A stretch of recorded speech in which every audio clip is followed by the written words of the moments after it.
ఓం శ్రీ గణేశాయ నమః. శ్రీ గణేశ పురాణం 81వ అధ్యాయం. రామోపాఖ్యానం 2వ భాగము. రాముడు జమదగ్ని రేణుకాదేవిల కర్మ సంస్కారం చేయుట. అప్పుడు ఆ చతురాశ్రుడు వ్యాసమునీంద్రునితో ఇలా అన్నాడు: ఓ వ్యాసమునీంద్ర, ఆ తరువాత రాముడు తలనీలాలను తీసివైచి శుద్ధి స్నానం చేసి స్మార్త విధానం ప్రకారం సంచయన కర్మనంతటిని యథావిధిగా నెరవేర్చి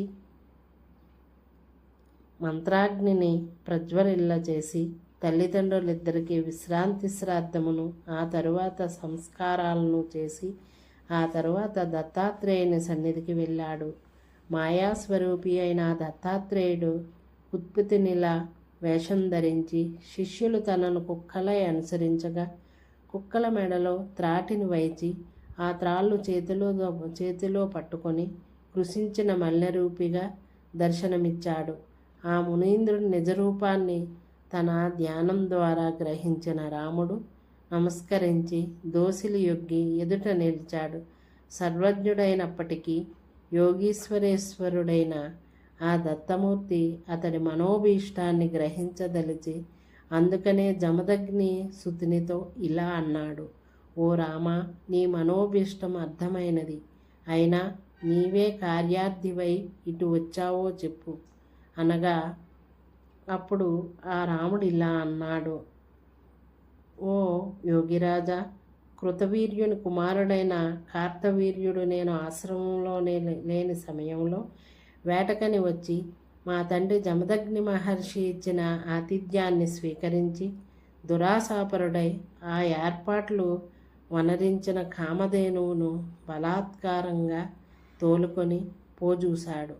దైవబలం గల ఆ ధేనువు దాటికి అతడి సైన్యమంతా కళావికలై చెల్లాచెదురైపోయింది.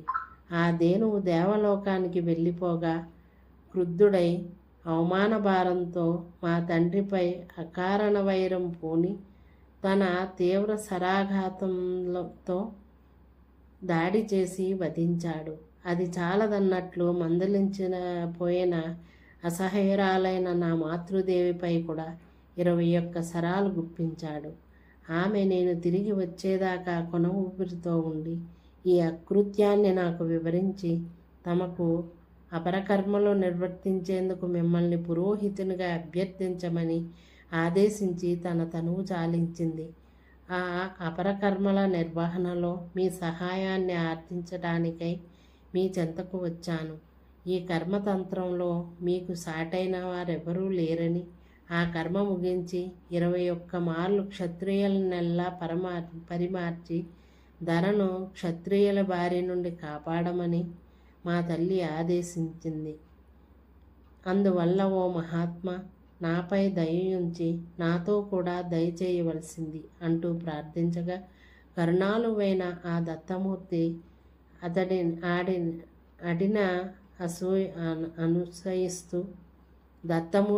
అడిని అనుసయిస్తూ శోకార్తి అయిన రామునితో ఇలా అన్నాడు: ఓ రామ, కార్తావీర్యుడు క్షత్రియుడెన్నడూ చేయకూడని అకృత్యాన్నే చేసి తీరని పాపం మూట కట్టుకున్నాడు.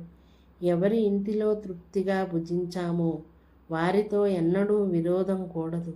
ఒకవేళ ఎవరైనా దుష్టత్వం వహించి అలా చేసినా తగిన ఫలితం తప్పక అనుభవించి తీరుతాడు. నీవు ఇప్పుడు నీ మాతాపితరులిరువురికి ఊర్ధ్వదైహిక కర్మను యథావిధిగా ఆచరించవలసింది.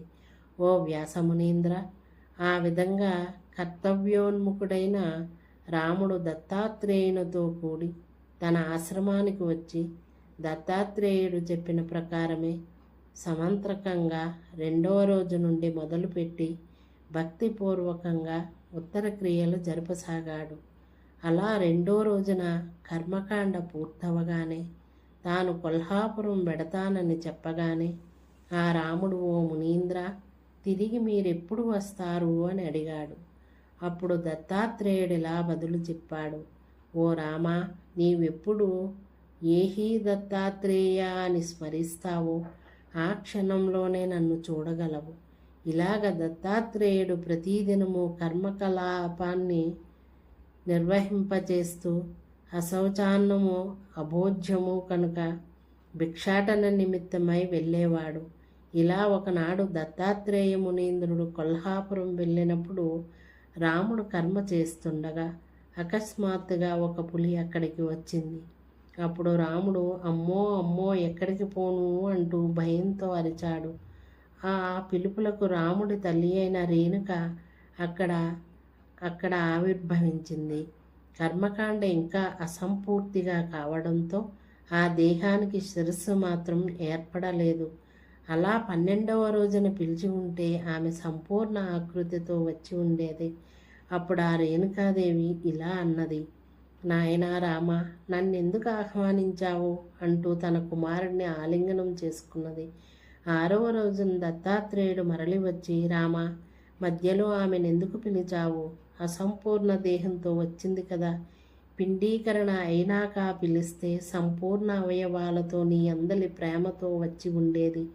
ఆ మాటలకు జమదగ్ని నందనుడు, ఓ మునీంద్ర, పాలభావం చేత పులికి భయపడి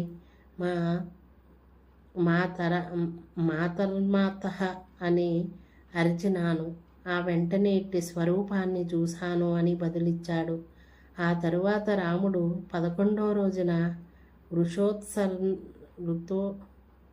వృషోత్సర్జన చేసి 12వ రోజున మాతాపితరుల కిరువురికి సపిండీకరణ శ్రాద్ధమును ఆచరించాడు.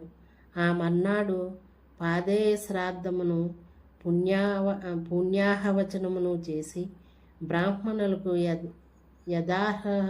యథార్హముగా అనేక దాన ధర్మములు ఆచరించాడు. అప్పుడు జమదగ్ని మహర్షి దివ్యదేహం దాల్చి బ్రహ్మలోకానికి వెళ్ళాడు. రేణుకాదేవి మాత్రం భూలోకంలోనే అసంపూర్ణ దేహంతో తిరుగుతూ భక్తజనుల కోర్కెలనన్నీ తీరుస్తున్నది. ఓ వ్యాసమునీంద్ర, ఈమె మహాత్మ్యం స్కాంద పురాణంలో విస్తారంగా వర్ణించబడి ఉన్నది. అందుచేత ఇక్కడ సంక్షేపంగా వివరించాను అంటూ దరహాసం చిందించాడు చతురాననుడు. ఇది శ్రీ గణేశ పురాణం ఉపాసనాఖండములోని రామోపాఖ్యానము అనే 81వ అధ్యాయం సంపూర్ణం. ఓం శ్రీ గణేశాయ నమః.